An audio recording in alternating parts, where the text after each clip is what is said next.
Hello students, let's start with the very interesting topic in zoology, that is body fluids and circulations. मैं आपका mentor doctor Shubham Shukla. आज मैं आपको इसके concepts आसानी से बताऊंगा जो हम सबको समझ में आ जाए। तो लेट्स स्टार्ट ब्लड और उसके कंपोनेंट्स। नाउ स्टूडेंट्स, सबसे पहले इस टॉपिक को समझने के लिए हमें ये समझना होगा कि ब्लड क्या होता है। Yes, let's understand what is blood. ठीक है ना, देखिए ब्लड एक most commonly used body fluid है by most of the higher organisms including humans. ठीक है, तो हम भी ब्लड को यूज़ करते हैं एज अ बॉडी फ्लूइड्स। हमारे पास और भी बॉडी फ्लूइड्स है, जैसे हमारे पास लिम्फ है, but blood is the most commonly use body fluid by us and other organisms, higher organisms. तो हमारे लिए इंपॉर्टेंट बनता है कि ब्लड के कॉम्पोनेंट समझे जाए ना। बेसिकली एनसीईआरटी हमें ये कहती है कि ब्लड के 3 कॉम्पोनेंट्स हैं। क्या है ये 3 कॉम्पोनेंट्स सर? तो देखिए एनसीईआरटी ने ऐसा लिखा है कि ब्लड के पास एक फ्लूइड मैट्रिक्स होती है। जी हाँ, एक फ्लूइड मैट्रिक्स होती है। फिर सेकंड कॉम्पोनेंट एनसीईआरटी कहता है कि ब्लड के पास प्लाज्मा होता है। And the third component is called as formed elements. Formed elements मतलब कि ब्लड के सेल्स, आरबीसीज, डब्ल्यूबीसीज, प्लेटलेट्स, ये सभी फॉर्म्ड एलिमेंट्स का पार्ट है। नाउ अंडरस्टैंड वन थिंग, जब मैं ये 3 कंपोनेंट की बात करता हूँ, ठीक है, ब्लड के कौन से कंपोनेंट्स की बात कर रहे हैं हम? तो we are talking about first that is fluid matrix, second is your plasma and third is your formed elements. But थोड़ा यहाँ पे आपको समझना होगा कि जब मैं मैट्रिक्स कहता हूँ, ये एक जनरल टर्म है for extra cellular, non cellular आप कह सकते हो कि बिकॉज मैट्रिक्स में कोई सेल्स नहीं होता, मैट्रिक्स किसी सेल का नहीं बना हुआ है, वो एक एक्स्ट्रा सेलुलर पार्ट है। किसी भी कनेक्टिव टिश्यू के लिए एक्स्ट्रा सेलुलर पार्ट है। और ब्लड में प्लाज्मा ही उसका मैट्रिक्स है। Plasma acts as the matrix. तो matrix is a broader concept use in all connective tissues like bones and cartilages. और ब्लड में हम मैट्रिक्स ही मान के चलते हैं कि प्लाज्मा है।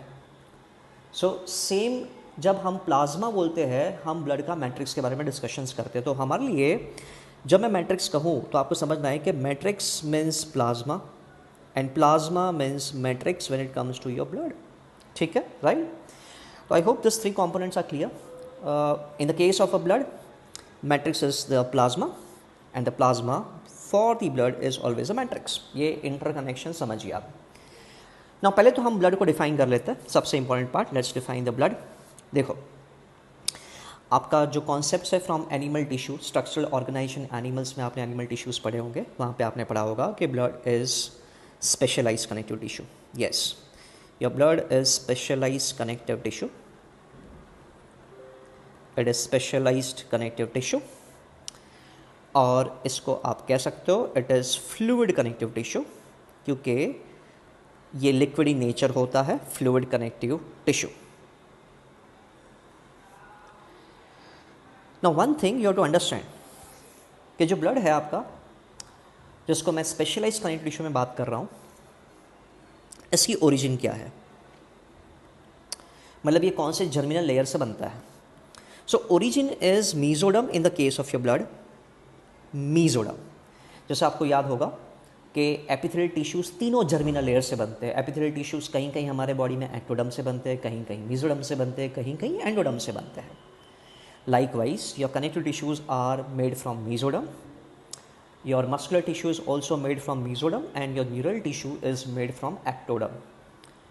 तो origin of blood is very important. Can I say students now blood is mesodermal in origin, क्योंकि वो जर्मिनल लेयर कॉल्ड मीजोडम से बनता है। I hope this is understood. Now, let's understand first the picture which is present on the slide. आपको इस picture में क्या दिखाई दे रहा है? आपको बहुत सारे कॉन्सेप्ट्स यहीं पे समझ में आ जाएंगे। Okay, let me magnify this picture for you. Now, what you see in this picture, आपको दिख रहा है ब्लड प्लाज्मा, आपको दिख रहा है फॉर्म्ड एलिमेंट्स। फॉर्म्ड एलिमेंट्स मतलब क्या हो जाएंगे? ब्लड के सेल्स। ब्लड के सेल्स कौन से होते हैं? प्लेटलेट्स को हम कहते हैं थ्रोम्बोसाइट्स, देन आरबीसीज को हम कहते हैं एरिथ्रोसाइट्स, एंड डब्ल्यूबीसी सेल्स को हम कहते हैं ल्यूकोसाइट्स। बच्चों, ये WBCs called leukocytes, RBCs called erythrocytes, platelets called as thrombocytes, ये सभी की सभी आएंगे आपके फॉर्म्ड एलिमेंट्स में, जो कंट्रीब्यूट करता है approximately 45% of the total volume of the blood.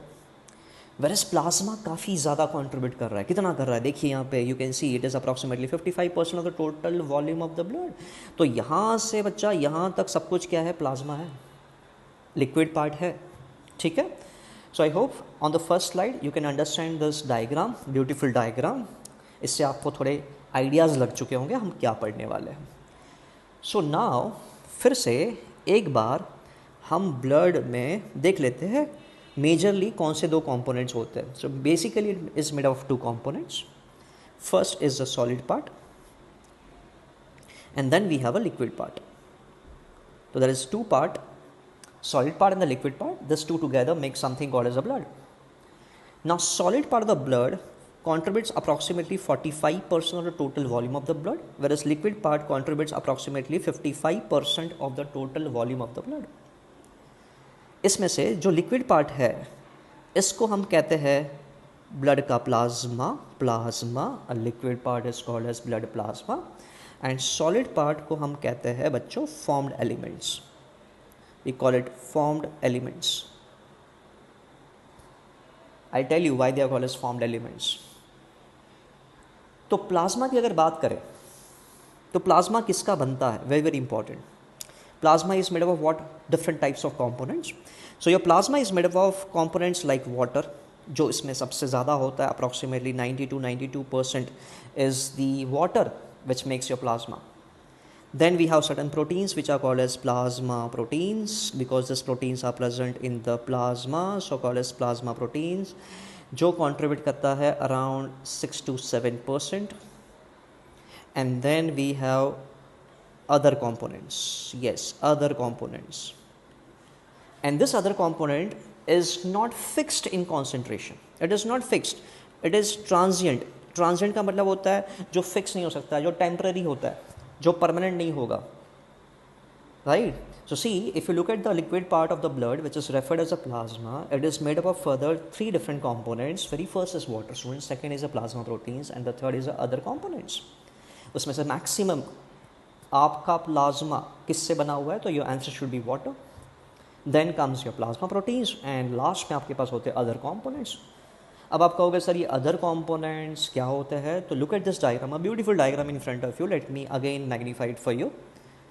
इस डायग्राम को अगर आप ढंग से देखेंगे तो एक चीज़ बहुत ही नोटिसेबल है कि सबसे पहले ये पूरा ब्लड है, whole blood, right.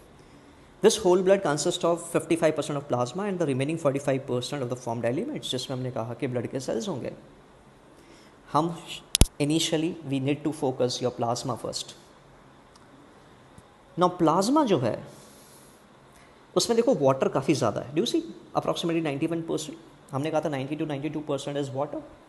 Then if you look at here, proteins is approximately 7% and then other solutes of 2% approximately. और इस अदर सॉल्यूट्स में 2% में क्या क्या आता है, तो you can see there are lot of different types of ions present in it. Sir कौन से आयंस हो सकते हैं, ठीक है। सो एनसीईआरटी कहती है इसमें सोडियम है, कैल्शियम है, मैग्नीशियम है, बाइकार्बोनेट आयंस है, Cl माइनस है, ठीक है। You have other biomolecules like glucose भी होंगे, अमीनो एसिड्स होंगे, लिपिड्स होंगे, there are lot of nutrients, वो सभी न्यूट्रिएंट्स में आएंगे। आयंस हमने बता दिए, न्यूट्रिएंट्स में आ जाएंगे आपके glucose, amino acids, lipids etcetera etcetera. Yes, other component में वेस्ट प्रोडक्ट्स भी होते हैं। वेस्ट प्रोडक्ट कैसे होंगे सर, कौन से होंगे, तो you remember nitrogenous waste product, ये हमारी यूरिन के थ्रू बॉडी में से एलिमिनेट हो जाते हैं, like urea in the case of human beings and the uric acid sometimes. We have some gases in our blood plasma, gases like oxygen, carbon dioxide etcetera, and some regulatory substances. When I say regulatory substances, उसका मतलब होता है some hormones which are carried to one part of your body to another part of your body via blood. You have some enzymes. These are all regulatory substances. They regulate different functions of your body. तो मोटा मोटा मुझे पता चल गया, और I hope आप सबको ये पता चल गया कि when you talk about plasma, which contributes maximum part of your blood, which is approximately 55% of your blood, is mainly made up of water, then proteins, and then other solutes. So I hope this diagram is very much clear. And now look at this formed elements. Which contributes 45%, उसमें आपको platelets दिख रहा है, आपको leukocytes दिख रहे हैं and आपको आरबीसी सेल्स मीन्स के एरिथ्रोसाइट्स दिख रहे हैं। अब हम क्या करते हैं बच्चों, एक बार हमें ये समझना होगा कि व्हाट इज ट्रांजिएंट ईयर। मैंने कहा ना other components are transient, so what is this transient, मतलब जो फिक्स नहीं हो सकता, जो टेम्पररी हो। जैसे क्या सर, मानो कि मैंने अभी एक मील लिया and my meal had a very high concentration of carbohydrate, बहुत ज़्यादा उसमें कार्बोहाइड्रेट था। This carbohydrate will be further digested in my digestive system with the help of different digestive juices, and फिर उसमें से जो भी न्यूट्रिएंट्स निकलेंगे लाइक ग्लूकोज निकलेगा, तो this glucose will get absorb in my blood. Now see the moment I take a meal, after some time once my food get digested, can I say student for temporary my blood sugar और my blood glucose level will spike, वो बढ़ जाएगा अचानक से, और जैसे वो बढ़ेगा मेरे बॉडी में रिलीज होगा एक hormone which we call it insulin. Now this insulin will ensure कि जो ग्लूकोज बढ़ा है मेरे ब्लड में उसको वो कहाँ भेज दे, सेल के अंदर भेज दे। तो देखो पहले मेरे ब्लड के अंदर ग्लूकोज बढ़ा, देन ग्लूकोज वापस क्या हो गया, लो हो गया due to insulin. So can I say it is not permanent कि मेरा ग्लूकोज बढ़ा ब्लड में तो वो बढ़ा ही रहेगा, नो, इट्स अ ट्रांजिएंट। ठीक है, तो that is transient. I hope it is very well understood by all the students. Okay, now let us take plasma proteins as our point of discussion या, तो हम प्लाज्मा प्रोटीन पे बात करेंगे। Yes, which is a component of your plasma proteins. Great, so plasma proteins,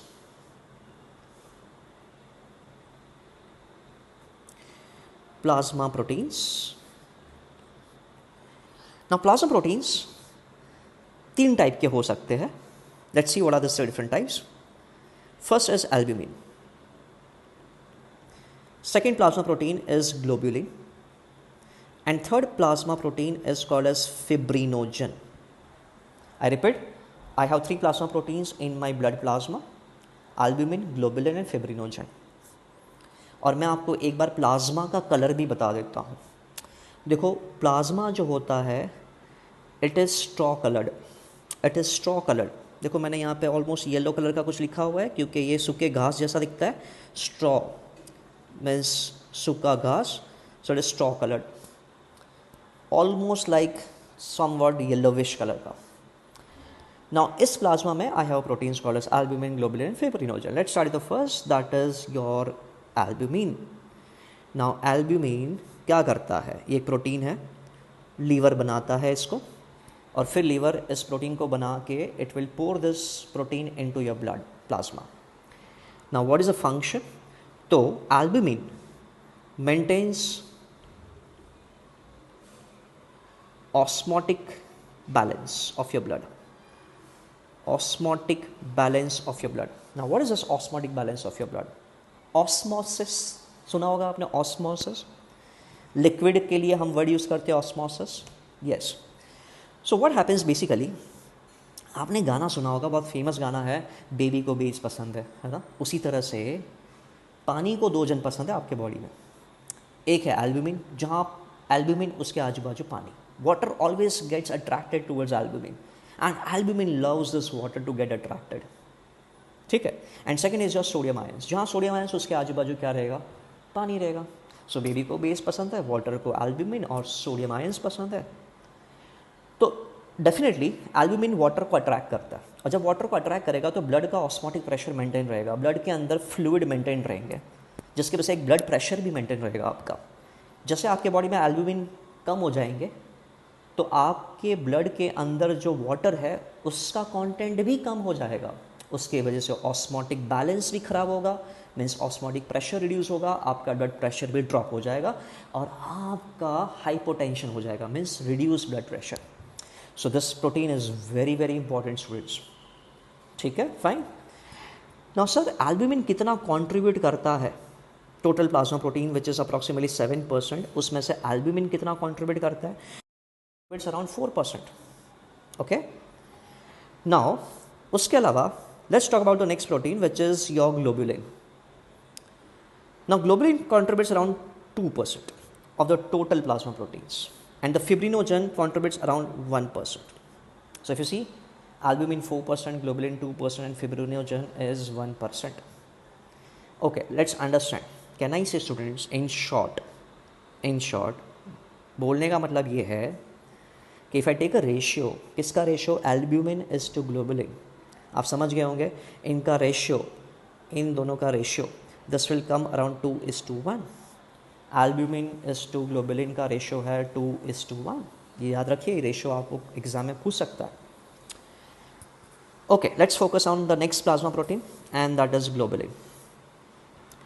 now basically globulins बहुत सारे types के आते हैं, बट हम एक ग्लोबुलिन पे फोकस करना चाहेंगे, and that globulin is called as immunoglobulin. Yes, that globulin is called as immunoglobulin. Now do you see the prefix here? आपको यहाँ पे एक prefix दिख रहा है, immuno. Means can I say this protein has some role in your immune system? Immune system बच्चे वो system होता है जो हमें help करता है to fight against different types of pathogens, different types of microorganisms, जाने के बैक्टीरिया, वायरस से लड़ना है, मुझे फंगस से लड़ना है, इन सब से लड़ने की क्षमता हमें कौन देता है, इम्यून सिस्टम. हमें हमेशा इन्फेक्शन से प्रिवेंट करेगा, और उसके लिए मुझे कुछ प्रोटीन्स चाहिए. And what are this proteins? This proteins are called as immunoglobulins. Remember this, immunoglobulins very very important. इन इम्यूनोग्लोबुलिन्स को हम शॉर्ट में लिखते हैं IG. In short, they are written as IG, and they helps us to prevent ourselves from the infections. Sir आपने बताया albumin तो liver बनाता है, then tell us this immunoglobulins कौन बनाता है? क्या ये भी लीवर से बनाता है? ना. ठीक है, ग्लोबुलिन बेसिकली आपके कुछ WBC सेल्स होते हैं, वो बनाते हैं, और वो WBC सेल का नाम है B lymphocytes. Remember, cells are called as B lymphocyte. हम आगे जाके बात करेंगे what is B lymphocytes and what are lymphocytes, और उसके types B lymphocytes and T lymphocyte. But as of now remember one thing, जैसे आप इम्यूनोग्लोबुलिन सुनो, the very first thing which should strike in your mind, yes, immuno, something related to immune system. Immune system का एक cell होगा, वो इस proteins को बनाएगा, लीवर नहीं बना रहा है, और वो सेल कौन सा है? B lymphocytes. अमेजिंग. चलो, हमें ये भी पता चल गया. Now the least amount of protein which is found in plasma is definitely fibrinogen, which contributes only 1%, and this fibrinogen helps in blood clotting, which can be also called as blood coagulation. Yes बच्चों, it is also called as blood coagulation. मतलब कि आपने बहुत बार देखा होगा, when you get injured, let's example, आपकी skin पे cut लग गया, सम ब्लड कम्स आउट और सम blood oozes out from your blood vessels, from your injured area of the body, and after some time ये ब्लड रुक जाता है आना, it stops oozing out. क्या हो गया? क्या जादू हुआ कुछ? Yes, it was some biological mechanism, some biology magic happened in your body, और वो होता है ब्लड क्लॉटिंग. कुछ ऐसे प्रोटीन्स होते हैं जो सिल कर देंगे उस इंजर्ड ब्लड वेसल्स को. हमारे घर पे कैसे होता है कि पानी लीक हो रहा है तो हम पानी के पाइप को सिल करने की कोशिश करते हैं, एम सिल वगैरह आपने सुना होगा. उसी तरह से हमारे बॉडी का एम सिल, जो ब्लड वेसल्स में से खून निकल रहा था, उसको स्टॉप करने के लिए we have some proteins which are called as fibrinogen. इनका काम होता है ब्लड क्लॉट करना. ये ब्लड क्लॉटिंग प्रोटीन्स है, और इसके अलावा भी बहुत सारे ब्लड क्लॉटिंग फैक्टर्स होते हैं. फिब्रिनोजन के अलावा भी there are some other proteins, blood clotting factors जिनको आप कह सकते हो, which helps in blood clotting. ठीक है, सो अब I have a fair idea between this 3 proteins. What are this 3 proteins? Albumin, हाँ, ये पानी को अट्रैक्ट करता है और ब्लड का ऑस्मोटिक प्रेशर मेंटेन करता है, जिसकी वजह से ब्लड प्रेशर मेंटेन होता है. Then I have a globulin which contributes only 2%. ये हमारे इम्यून सिस्टम का पार्ट है और उसको बनाते हैं हमारे B lymphocytes. And then we have fibrinogen which contributes only 1%, और ये ब्लड क्लॉटिंग में हेल्प करता है. सुपर. इतनी बातें हमें सब में आ गई, राइट? अब मैं फिर से आपको इस डायग्राम पे लेके जाता हूँ. Look at this diagram. Okay, what you see proteins में? Albumin, You have globulins, you have fibrinogens. Don't focus on prothrombin. Prothrombin is a blood clotting factor. ये भी blood clotting में काम आता है. So we have albumin, we have globulin, then we have fibrinogen. आप देखो fibrinogen सबसे कम है, सबसे ज़्यादा हमारे पास albumin है. So हमने रेशियो निकाला था and this ratio is 2:1. Very very important. So fibrinogen कौन बनाता है? Very good questions बच्चा. Fibrinogen को बनाने के लिए भी definitely it is synthesized by or in liver. ये भी liver ही बनाता है.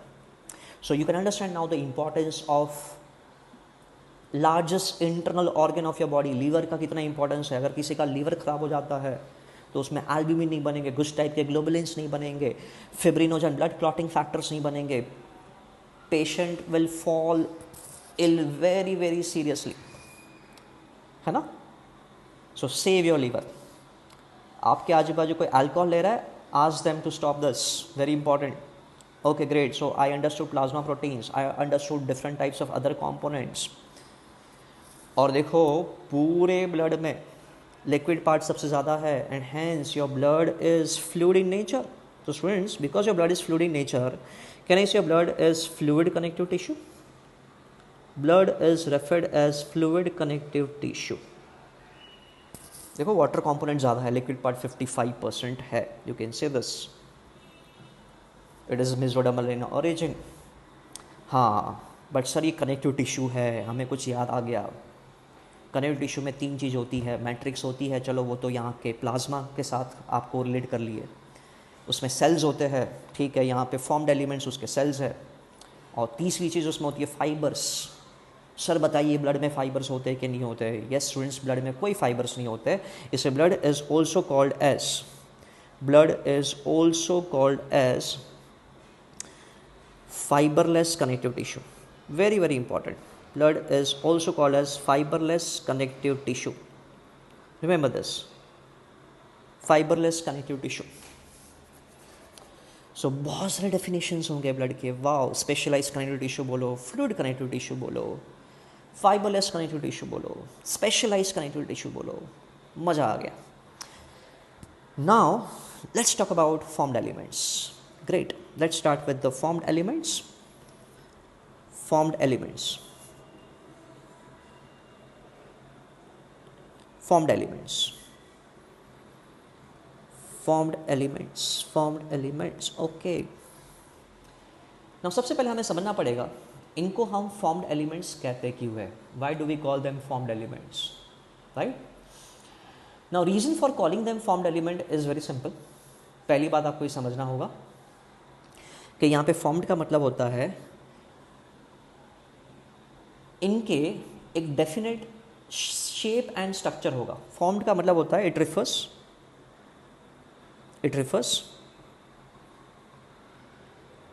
Having a definite shape and structure. किसी चीज़ का डेफिनाइट शेप एंड स्ट्रक्चर. देखो unlike plasma which is fluid, क्या फ्लूइड का कोई डेफिनाइट शेप एंड स्ट्रक्चर होता है? नहीं होता.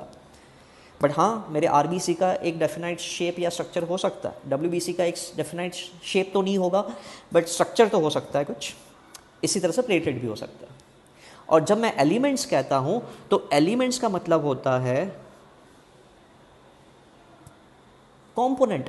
किसका कॉम्पोनेंट? ब्लड का component. Can I say this cells are the component of your blood and hence they are called as elements. या फिर आप कह सकते हो part of blood. Simple language में कहेंगे हम पार्ट ऑफ ब्लड. ये ब्लड के पार्ट है जिनका एक डेफिनेट शेप एंड स्ट्रक्चर है and hence they are called as formed elements. Super. Now हमें पता है कि ये 3 टाइप के हो सकते हैं. वेरी फर्स्ट एरिथ्रोसाइट्स, जिनको आप प्यार से कहते हो RBC cells. Then we have leucocytes, जिनको हम प्यार से कहते हैं WBC cells. And third is thrombocytes, जिसको वी कॉल इट प्यार से, सो कॉल्ड प्यार से, platelets. Right, this are formed elements. और ये तीनों फॉर्म्ड एलिमेंट्स कितना कंट्रीब्यूट करेंगे total volume of the blood का? Yes, you are all correct, that is 45% बच्चों। अमेजिंग, ऐसे ही पढ़ते रहो। अब देखो, मुझे पता है कुछ बच्चे वेट कर रहे होंगे ये बात सुनने के लिए, सर आपने हमें ब्लड के बारे में बहुत कुछ बता दिया लेकिन अब तक ये नहीं बताया कि सर ब्लड बनता कहाँ पे। आपकी सोच सही है, आपको पता होना चाहिए ब्लड कहाँ बन सकता है। तो बच्चों ब्लड बन सकता है डिफरेंट जगह पे बिफोर बर्थ। जैसे कहाँ बन सकता है, तो ये बन सकता है आपके लीवर में,